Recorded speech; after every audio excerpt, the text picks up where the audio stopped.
Hi everyone, today we will talk about three important nautical publications used for communication at sea.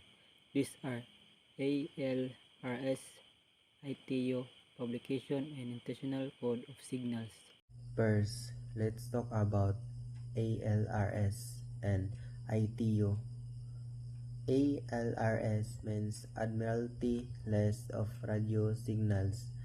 Diri makita ang listahan sa mga radio station. Makita diri ang frequencies, working channels, ug hours of service. Importante ni para makakonekta sa coast radio station ug other ships.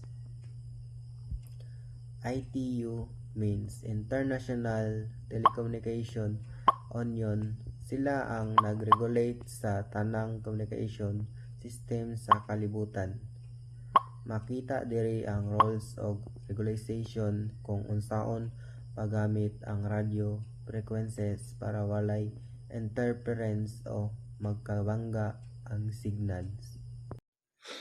International Code of Signals. Next is the International Code of Signals or ICS. Gigamit ni kung dili magkasinabot sa language o kung dili klaro ang radio signal. Pwede gamitan og flags, light o sound signals. Simple ra ni kay each flag means specific message like I am in distress or keep clear.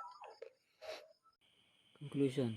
So remember, ALRS, List of Signal and Situation, ITU, Rules and Regulation, ICS, Codes and Flag, para makasinabot ta bisag laing-laing tag country.